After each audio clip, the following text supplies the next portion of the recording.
ಕಲಾವಿದರನ್ನ ಎಲ್ಲರೂ ಹೊಗಳ್ತಾರೆ. ಆದ್ರೆ ಮನೆಯಾಗ ಇವ್ರ ಹೆಂಡತಿ ಮಕ್ಕಳು ನಿತ್ಯ ಇವ್ರಿಗೆ ಹೊಗಳ್ತಾರೆ.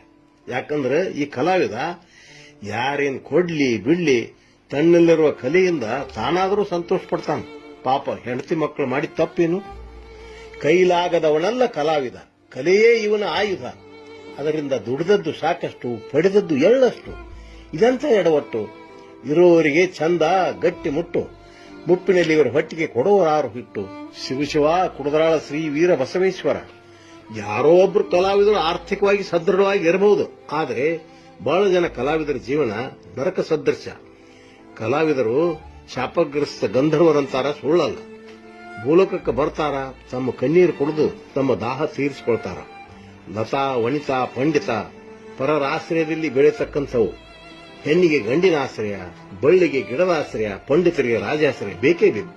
ಒಬ್ಬರ ಆಶ್ರಯದಲ್ಲಿ ಬೆಳೆಯುವ ಪರಪುಷ್ಟ ಜೀವಿಗಳು. ಕಲಾವಿದರು ಇದೇ ಸಾಲಿಗೆ ಸೇರುತ್ತಾರೆ. ಎಲ್ಲರೂ ವೇದಿಕೆ ಮೇಲೆ ಕಲಾವಿದನಿಗೆ ಕೊರಳಿಗೆ ಹಾರ ಹಾಕುವರೇ ವಿನಃ ಅವನಿಗೆ ಆಹಾರದ ಪರಿಸ್ಥಿತಿ ಹೇಗಿದೆ ಅನ್ನೋರು ಯಾರೂ ಇಲ್ಲ. ಹೊಗಳಿಕೆಯಿಂದ ಹೊಟ್ಟೆ ತುಂಬೋದಿಲ್ಲ. ಮಹಾನ್ ಕಲಾವಿದರ ಪರಿಸ್ಥಿತಿ ಈಗಲೂ ಗಂಭೀರವಾಗಿದೆ. ಬೆಲೆ ಕಟ್ಟಲಾಗದ ಕಲೆಯ ಬೆನ್ನತ್ತಿ ನೆಲೆ ಕಳೆದುಕೊಂಡವರೇ ಹೆಚ್ಚು. ಅಸ್ತವ್ಯಸ್ತ ಕಲಾವಿದರ ಜೀವನ, ಆಲಿಸರ್ಯಾರೂ ಇವರ ಆಕ್ರಂದನ. ಜನ ರಂಜಿಸದವರ ಬಾಳು ನಿತ್ಯ ನರಕದ ಗೋಳು. ಇದಕ್ಕಾರು ಹೊಣೆ? ಸರ್ಕಾರವೋ ಸಮಾಜವೋ? ನಕ್ಕವರು ನಗಿಸಿದವರ ಮೇಲೆ ತೋರರೆ ಕಕ್ಕರೆ. ತೃಪ್ತಿ ಇವರಿಗೆ ತುತ್ತನ್ನ ಸಿಕ್ಕರೆ. ಶಿವಶಿವ ಕುಡದಾಳ ಶ್ರೀ ವೀರ ಬಸವೇಶ್ವರ. ಎಷ್ಟೋ ಕಲಾವಿದರು ಬೀದಿ ಹೆಣ ಆಗಿ ಹೋಗ್ಯಾರ. ಜೀವಂತವಾಗಿ ಇದ್ರು ಕೂಡ ಹೆಣದಂತೆ ಬದುಕಾಕತ್ಯಾರ. ಎಂಥವ್ರಿಗೆ ಮಾಶಾಸನ ಮಾಡಕ್ ಕೂಡ ಲಂಚ ಕೇಳ್ತಾರಲ್ರಿ, ಎಂತ ನೀತಿಗೆಟ್ಟವ್ರಿ ಇವರು. ಇಂದು ಸಿನಿಮಾ ರಂಗದಲ್ಲಿ ಸಂಗೀತಗಾರ ಎಂ ಕೀರವಾಣಿ ಹೆಸರು ಕೇಳಿದವರೇ ಇಲ್ಲ. ಅವರ ಸಂಗೀತದ ಗುರುಗಳಾದ ಬಳ್ಳಾರಿ ಜಿಲ್ಲಾ ಸಿರುಗುಪ್ಪ ತಾಲೂಕಿನ ಅಗಸನೂರು ಗ್ರಾಮದ ದತ್ತಾತ್ರೇಯ ಅನ್ನುವರು ಮಹಾನ್ ಕಲಾವಿದರು. ಅಂಥವರು ತಮ್ಮ ಅವಸಾನ ಕಾಲದಲ್ಲಿ ಆರ್ಥಿಕ ಸಂಕಷ್ಟ ಪಟ್ಟದ್ದು ಅಷ್ಟಿಷ್ಟಲ್ಲ. ಕರ್ನಾಟಕ ಶೇಕ್ಸ್ಪಿಯರ್ ಎಂದೇ ಕರೆಸಿಕೊಂಡಂತ ಕಂದಗಲ್ ಹನುಮಂತರಾಯರು ಪಟ್ಟ ಪಾಡು ಅಷ್ಟಿಷ್ಟಲ್ಲ. ಕಾಶಿ ಪಂಡಿತರಾದ ನಾಟಕ ರಚನೆಕಾರರಾದ ನಲ್ವಡಿ ಶ್ರೀಕಂಠ ಶಾಸ್ತ್ರಿಗಳು ಮುಪ್ಪಾವಸ್ಥೆಯಲ್ಲಿ ಚಹಾ ಕುಡಿಯಲು ಸಹಿತ ಪರದಾಡಿದ ಪ್ರಸಂಗ. ನಮ್ಮ ಗುಬ್ಬಿಯವರನ್ನ ಪ್ರಶಸ್ತಿ ಪುರಸ್ಕೃತರಾದ ಹಾರ್ಮೋನಿಯಂ ಮಹಾಮಾಂತ್ರಿಕ ಮಧುರೆ ಮರುಸ್ವಾಮಿ ಅವರು ಕಣ್ಣಾರಿ ಕಂಡದ್ದನ್ನು ಹೇಳಿದ್ದಾರೆ.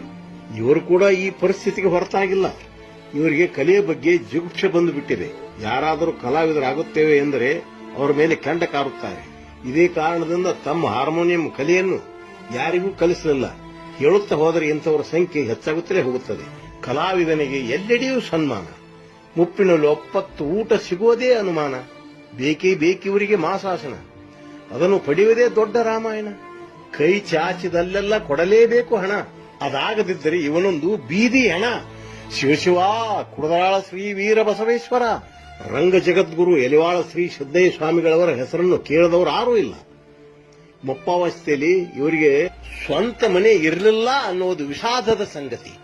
ಕಲಾವಿದರು ನಿಜ ಜೀವನದಲ್ಲಿ ಸುಖ ಕಾಣದೆ ಕಂಗಾಲಾಗಿ ದುಶ್ಚಟಗಳಿಗೆ ಬಲಿಯಾಗಿ ಅದರಲ್ಲಿ ಅಲ್ಪ ತೃಪ್ತಿ ಪಟ್ಟು ನೆಶೆ ಇಳಿಸಿಕೊಳ್ಳುವವರೆಗಾದರೂ ಸ್ವರ್ಗ ಸುಖ ಅನುಭವಿಸುತ್ತಾರೆ. ಅನೇಕ ಕಲಾವಿದರು ರಾಜಕೀಯವಾಗಿ ದೊಡ್ಡ ಸ್ಥಾನವನ್ನು ಅಲಂಕರಿಸಿದರು. ನಮ್ಮ ವೈಯಕ್ತಿಕ ಸುಖವನ್ನೇ ಬಯಸರು ವಿನಃ ಕಲಾವಿದರಿಗೆ ಏನನ್ನೂ ಮಾಡಲಿಲ್ಲ. ದಂಗು ಬಡಿಸುವ ರಂಗ ದಿಗ್ಗಜರನೇಕರು ಅಂಬರಕ್ಕೇರಿದರು, ಅಂಬಾರಿಯ ಮೇಲೆ ಮೆರೆಯದಾದರು.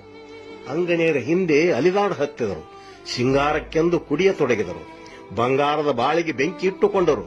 ಹಿಂಗಾಗಲಿ ಅವರಿಗಾವ ಜನ್ಮದ ಶಾಪವೋ?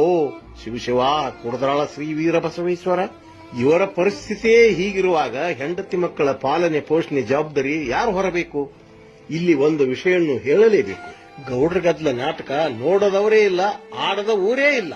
ಇದರ ರಚನೆಕಾರ ದಿವಂಗತ ಬಿ.ವಿ. ಈಶ್ ಅವರಿಗೆ ನಾನು ಎಷ್ಟೋ ಸಾರಿ ಮದುವೆ ಮಾಡಿಕೋ ಎಂದು ಹೇಳಿದಾಗ ನಿಷ್ಠುರವಾಗಿ ನುಡಿಯುತ್ತಿದ್ದರು. ನಮ್ಗ್ಯಾಕ್ ಬೇಕ್ರಿ ಗುರುವೆ ಮದುವೆ? ಎಷ್ಟೊತ್ನ್ಯಾಗ ಎಲ್ಲಿರ್ತೀವೋ ಹೆಂಗಿರ್ತೀವೋ ಗೊತ್ತಿಲ್ಲ, ಅವ್ರನ್ನ ಕೊಳ್ಳಿಗೆ ಹಾಕೊಂಡು ನಾನೆಲ್ಲಿ ಒದ್ದಾಡ್ಲಿ ಅಂತ ಹೇಳ್ತಿದ್ದರು. ಈಗಲೂ ನನ್ನ ಕಿವಿಯಲ್ಲಿ ಆ ಮಾತು ಗುಯಿಗುಡುತ್ತದೆ. ನಿಜವಾಗಿಯೂ ಹೊಸಪೇಟೆಯಲ್ಲಿ ಅನಾಥ ಹೆಣವಾಗಿ ಬಿದ್ದದ್ದೊಂದು ದೊಡ್ಡ ದುರಂತ. ರಂಗದ ಮೇಲೆ ರಾಜ ಮಹಾರಾಜರಿವರು, ಹಿಂಗದ ಬಡತನ ಅಪ್ಪಿಕೊಂಡವರು, ನುಂಗುವ ತುತ್ತಿಗೆ ಪರದಾಡುವರು ಮುಪ್ಪಲಿ. ತಂಗಲೊಂದು ಸ್ವಂತ ಮನೆಯಿಲ್ಲ ಕೊನೆಗಳಿಗೆಯಲ್ಲಿ. ಭಂಗ ಪಡಲಿವರು ಮಾಡಿದ ತಪ್ಪೇನು? ಸಂಘ ಸಂಸ್ಥೆ ಸರ್ಕಾರ ಕಲ್ಲಾದವಲ್ಲೋ ಇವರ ಪಾಲಿಗೆ. ಶಿವಶಿವ ಕುಡದಾಳ ಶ್ರೀ ವೀರ ಬಸವೇಶ್ವರ. ಇನ್ನು ಪ್ರಶಸ್ತಿ ಬಗ್ಗೆ ಹೇಳಬೇಕಂದ್ರೆ ಅವರು ತಮ್ಮ ಕಲಿಯಿಂದಲೇ ತೃಪ್ತಿ ಪಡ್ತಾರ. ಆ ತೃಪ್ತಿ ಮಾತ್ರ ಜೀವನದಾಗ ಕಲಾವಿದರಿಗೆ ಮಾತ್ರ ಸಾಧ್ಯ. ನರ್ತಿಸುವ ನವಿಲು, ಹಾಡುವ ಕೋಗಿಲೆ, ಕೇಳುವವೇ ಪ್ರಶಸ್ತಿ. ನಿನ್ನ ಸಾಧನೆ, ಜನಪ್ರಿಯತೆ ದೇವರು ಕೊಟ್ಟ ನಿನಗೆ ಮಹದಾಸ್ತಿ. ಇದಕ್ಕಿಂತ ಮಿಗಿಲೇನೋ ಯಾರಿಂದಲೂ ಸಿಗುವ ಪ್ರಶಸ್ತಿ. ನಮ್ಮಿಂದ ನಮಗೆ ಸಿಗುವ ತೃಪ್ತಿಗೆ ಕೊನೆಯಲ್ಲೋ, ಅನ್ಯರಿಂದ ಸಿಗುವ ಪ್ರಶಸ್ತಿ ಇದಕ್ಕೆ ಸಾಟಿಯಲ್ಲೋ. ಶಿವ ಕುಡದರಾಳ ಶ್ರೀ ವೀರ ಬಸವೇಶ್ವರ. ಸರ್ಕಾರ ಕೊಡೋ ಪ್ರಶಸ್ತಿ ಎಂತವ್ರಿಗೆ ಬರ್ತಾವಂದ್ರೆ ಪ್ರಶಸ್ತಿ ಘಟಾನುಘಟಿಗಳಿಗೆ ಸಿಕ್ಕಿಲ್ಲ, ಇದು ಸುಳ್ಳಲ್ಲ. ಬಟಾಣಿ ವಟಾಣಿಗಳಿಗೆ ದೊರೆತದ್ದೇನು ಆಶ್ಚರ್ಯವಲ್ಲ.